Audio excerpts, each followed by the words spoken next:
Cómo Hollywood, la ciudad del cine, cambió la historia de Estados Unidos para siempre. Hollywood es uno de los lugares más icónicos de Estados Unidos. Este pequeño distrito ubicado al norte de Los Ángeles es considerado la capital del cine. Aquí se encuentran las productoras cinematográficas más importantes del mundo. En Estados Unidos se realizan en promedio unas 700 películas por año. Esto genera miles de empleos y genera un ingreso que supera los $10,000 millones anuales. Y aunque en la actualidad los grandes estudios ya no tienen el control total de la producción cinematográfica, Hollywood sigue conservando su estatus legendario de meca del cine, donde todos los cineastas, actores y actrices sueñan con trabajar algún día. Pero, ¿cómo fue que Hollywood llegó a convertirse en la capital del cine? ¿Qué era Hollywood antes de que llegaran directores y productores procedentes de la costa este y de Europa? ¿Qué ventajas encontraron los realizadores en estas tierras por encima de otros lugares? Antes de meternos a fondo, no te olvides de suscribirte a nuestro canal y activar las notificaciones para mantenerte al día con nuestras actualizaciones.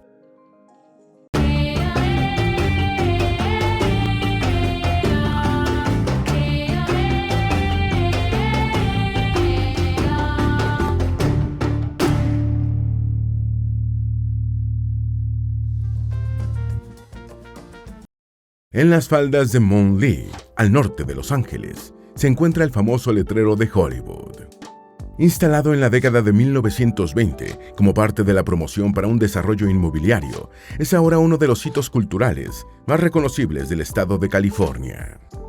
En el distrito de Hollywood viven unas 210,000 personas. Su calle más emblemática es Hollywood Boulevard. Rodeada de tiendas, restaurantes y hoteles, en esta calle se encuentra el mundialmente conocido Paseo de la Fama, donde han sido instaladas más de 2,000 estrellas, con nombres de celebridades del cine, la televisión, el teatro y la música. Aquí se encuentra también el Teatro Dolby, anteriormente conocido como Teatro Kodak, lugar en el que todos los años se realiza la ceremonia de entrega de los premios Oscar. Pero sin duda alguna lo que más llama la atención de Hollywood son los grandes estudios de filmación. Algunos ofrecen visitas guiadas para hacer recorridos por los sets de distintas películas. Desde la plazuela que aparece en Back to the Future hasta el Hotel Bates de la película Psicosis y las calles de Manhattan que aparecen en Spider-Man. Hasta hace poco más de un siglo nadie hubiera pensado que en esta tierra se iba a desarrollar la industria cinematográfica más importante de Occidente. En 1910, cuando el municipio de Hollywood se integró a la ciudad de Los Ángeles, todavía era una región agrícola, donde se cultivaban naranjas y donde solo se veían unas cuantas casas dispersas. Pero un grupo de directores y productores, muchos de ellos inmigrantes europeos, que deseaban escapar de la persecución de Thomas Alva Edison en su guerra de patentes, encontraron una nueva oportunidad en este rincón del país. El arte de las imágenes en movimiento. Antes del kinetoscopio de Edison o del cinematógrafo de los hermanos Lumière, hubo muchos otros inventos que tenían la capacidad de reproducir imágenes en movimiento a partir de dibujos o fotos estáticas. Algunas de estas invenciones habían salido de los laboratorios de ciencias como parte de diversos experimentos para demostrar la teoría de la persistencia retiniana.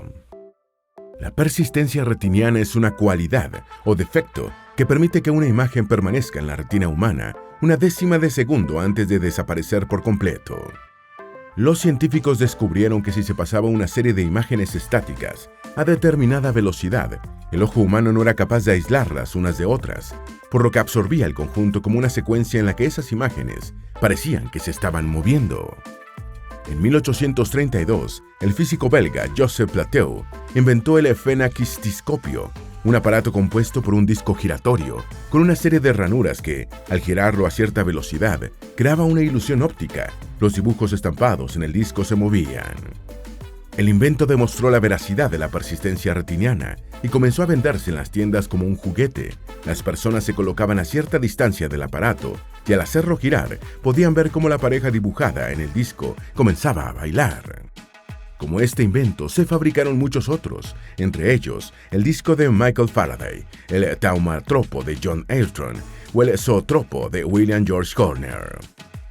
Posteriormente se empezaron a aplicar los mismos principios a otros inventos similares, pero ya no con dibujos o ilustraciones, sino con fotografías. Con el tiempo, esta técnica sería conocida como stop motion. En la actualidad, se sigue usando en películas animadas como la recientemente ganadora del Oscar, Pinocho, de Guillermo del Toro. Al inicio de la fotografía, el stop motion se usaba poniendo a un actor en determinada posición, por ejemplo, con un brazo levantado. Luego se le tomaba otra foto con el brazo un poco más abajo, y luego una tercera foto con el brazo aún más abajo. Después de varios disparos, se conseguían unos 3 segundos de movimiento. Al ser reproducidas a determinada velocidad, las fotos secuenciadas daban la impresión de que el sujeto se estaba moviendo. Fue el científico francés Etienne Jules Marie quien mejoró la técnica para captar las distintas fases del movimiento gracias a su cámara de cronofotografía. Con ella, pudo captar hasta 12 imágenes por segundo. La innovación de Marie fue decisiva para el salto gigantesco que darían los hermanos Lumière y Thomas Alva Edison con sus respectivos inventos. En 1891, Edison mostró por primera vez un invento desarrollado junto con William Dickson, uno de sus principales colaboradores. Nos referimos al kinetoscopio. Se trataba de un gabinete de madera vertical que contaba con un visor individual, en cuyo interior se almacenaba un rollo de película de 15 metros. Una gran rueda dentada que funcionaba con electricidad desplazaba el rollo de película a un ritmo continuo. El espectador, agachado sobre el visor, podía contemplar de manera individual las escenas en movimiento captadas por Edison. El kinetoscopio contenía ya algunos de los elementos básicos del cinematógrafo, como el empleo de rollos de películas de varios metros de largo, fabricados por Eastman Kodak, con lo que las imágenes que se echaban a andar alcanzaban una duración de unos 15 segundos. Paralelamente a las primeras demostraciones públicas del kinetoscopio, la compañía de Edison dio a conocer el kinetógrafo, considerada la primera cámara de cine de la historia, capaz de tomar hasta 40 fotogramas por segundo. Pero la gran limitante del nuevo invento seguía siendo la imposibilidad de proyectar las imágenes sobre una pantalla para que se convirtiera en un gran espectáculo masivo. Las películas del kinetoscopio solo podían ser observadas por un espectador a la vez, lo que limitaba enormemente sus posibilidades comerciales. En 1895, había científicos en varias partes del mundo enfrascados en una carrera para fabricar el primer proyector de cine. En Estados Unidos, el inventor Thomas Armat estaba desarrollando el vitascopio, mientras que en Francia, los hermanos Lumière desarrollaban el cinematógrafo en su taller de Lyon. Y en Alemania, otros 2 hermanos, Max y Emil Sladowski, fabricaban en sigilo el proyector Bioscope. Fueron estos últimos quienes ganaron la carrera para la fabricación del primer proyector de películas. Es por eso que son considerados como los inventores del cine, o como el propio Max Sladowski se autoproclamó, los inventores de las primeras imágenes en movimiento proyectadas en una pantalla. Fue el 1 de noviembre de 1895 cuando los hermanos Sladowski presentaron su invento de manera pública en el Teatro Wintergarten, en Berlín. Durante la presentación se proyectaron distintas películas de apenas 6 segundos. Cada una se repetía una y otra vez en distintas pantallas. Apenas 2 meses después, el 28 de diciembre de 1895, los hermanos Lumière dieron a conocer su cinematógrafo en el Gran Café de París. En esta primera exhibición proyectaron distintos cortos filmados por ellos mismos, que de inmediato se convirtieron en un suceso mundial. Escenas como la salida de los obreros de la fábrica, el regador regado o la llegada del tren evidenciaron el potencial del nuevo espectáculo. Cuentan los cronistas de la época que cuando se exhibió por primera vez la llegada del tren, los espectadores se levantaron asustados de sus butacas a medida que el ferrocarril se acercaba a la pantalla. Para ese momento, Edison ya había construido el primer estudio de cine en Estados Unidos, conocido como Black Maria, ubicado en el patio de sus laboratorios en la ciudad de West Orange, Nueva Jersey. El estudio tenía un techo que se levantaba para que entrara la luz del sol y contaba con una plataforma giratoria que permitía mover la estructura conforme a la dirección de la luz natural. En ese estudio, Edison produjo sus primeras películas. Un año después de que los hermanos Lumière presentaran el cinematógrafo, el 23 de abril de 1896, Edison dio a conocer el vitascopio. Fue un proyector de cine fabricado por Thomas Armat, quien se asoció con Edison y a quien finalmente acabó vendiéndole la patente de su invento. El retraso en la exhibición pública del Vitascopio, listo ya desde 1895, se debió a que Edison esperaba seguir obteniendo ganancias con su kinestoscopio, por lo que retrasó lo más posible la entrada del nuevo proyector. Sabía que una vez que las películas fueran proyectadas en una gran pantalla, nadie iba a querer verlas de manera individual en sus ya obsoletos kinetoscopios. A partir de 1896, los espectadores en Estados Unidos tuvieron tres opciones para ver películas cortas: el kinetoscopio y el vitascopio de Edison, y las salas de proyección que operaban con el cinematógrafo Lumière. Sin embargo, para 1897 se aprobaron diversas leyes proteccionistas que beneficiaron a Edison y obligaron a los emisarios de los Lumière a abandonar el negocio en Estados Unidos. Pero ya para entonces había decenas de empresas dedicadas a la filmación y exhibición de películas en la costa este de Estados Unidos. Para aplastar a la competencia, Edison acudió a una estrategia que cambiaría para siempre la historia del cine: el cobro de licencias por las patentes. Para ello organizó una alianza junto con otros empresarios relacionados con el cine, como Eastman Kodak, el mayor fabricante de película virgen, Biograph Company, fabricante de cámaras, y las empresas Vitagraph, Essanay y Lubin Studios, productoras de cine. Esta alianza se conoció como Motion Picture Patents Company, coloquialmente llamada Trust Edison.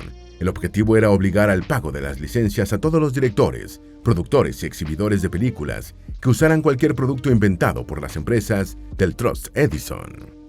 Prácticamente todos los equipos y materiales estaban patentados por el monopolio Edison. Cualquiera que fuera sorprendido usando sus productos sin haber pagado los respectivos impuestos de patente era llevado ante los tribunales y se les confiscaban sus equipos. Resultaba imposible para cualquier estudio de cine independiente hacer una película sin recibir los correspondientes reclamos legales por parte del Trust. Pero también se usaron métodos fuera de la ley, como la contratación de mafiosos que irrumpían en sets de filmación o en las salas de cine para romper las cámaras, golpear a los directores, destruir proyectores y boicotear cualquier película que no hubiera respetado el pago de las patentes. La costa este se volvió un lugar inseguro para los creadores y productores independientes. Deseosos de escapar de las patentes, de las demandas y del acoso de los mafiosos contratados por Edison, los realizadores buscaron otras ciudades de la costa este donde el poder del monopolio no fuera tan represivo. Primero fueron a Florida, que a principios del siglo XX era un estado escasamente habitado. Sin embargo, el aspecto legal no fue favorable para el desarrollo del cine. Entonces fueron a California, un estado que se había integrado a los Estados Unidos en 1850. Hollywood antes del cine. A principios del siglo XX, cuando comenzaron a llegar a California los primeros cineastas independientes, Hollywood era una comunidad rural donde había viñedos, campos de cebada y plantaciones de naranjas. En 1903, Hollywood fue declarado municipio, pero apenas 7 años después sus escasos residentes votaron a favor de su integración con la ciudad de Los Ángeles, como un recurso para acceder más rápidamente al servicio de agua potable y al alcantarillado. A principios del siglo XX, la ciudad de Los Ángeles tenía una población de 102,000 habitantes y se encontraba a 16 kilómetros del centro de Hollywood, que para entonces contaba con apenas 5,000 residentes. En los libros de historia se considera que Hollywood tiene una madre y un padre fundador. Daida Wilcox Hartel fue la madre. En 1886 se mudó junto con su marido al estado de California. Un año después, adquirieron un rancho de 120 acres que ella bautizó con el nombre de Hollywood. Con el paso de los años, a medida que Hollywood aumentaba su población, ella fue una promotora incansable de su urbanización. Gracias a su intervención y a sus donaciones de terreno se pudo construir el edificio del ayuntamiento, una biblioteca, la estación de policías, una escuela, la oficina de correos, un teatro, un parque público y las primeras banquetas que hubo en la ciudad. El padre de Hollywood fue Howard Johnston Whitley, un empresario y agente inmobiliario de origen canadiense. Se mudó a Hollywood en 1893, donde compró un rancho de higos que luego fraccionó en lotes. Junto con otros empresarios, se convirtió en uno de los principales desarrolladores inmobiliarios de la ciudad y trabajó incansablemente para convertir a Hollywood en un próspero suburbio de Los Ángeles. Fue él quien construyó el legendario Hotel Hollywood en el sitio donde actualmente se encuentra el Teatro Dolby. Inaugurado en 1902, el hotel tenía un diseño arquitectónico que evocaba a las misiones españolas del siglo XVIII y contaba con amplios jardines y terrazas. Fue en este hotel donde se hospedaron los primeros directores y productores que comenzaron a llegar a California a partir de 1908. A medida que el hotel se volvía más famoso, se le hicieron numerosas adecuaciones para cubrir las necesidades y caprichos de las estrellas de cine. ¿Por qué Hollywood? A principios del siglo XX, llegar a California desde la costa este no era una tarea fácil. El viaje en tren duraba más de 4 días. También existía la posibilidad de trasladarse en barco, pero este viaje duraba varias semanas, ya que las embarcaciones debían rodear todo el continente americano. Sin embargo, los emisarios que viajaron a California para evaluar la posibilidad de rodar películas en la costa oeste vieron el potencial e inició el éxodo de realizadores.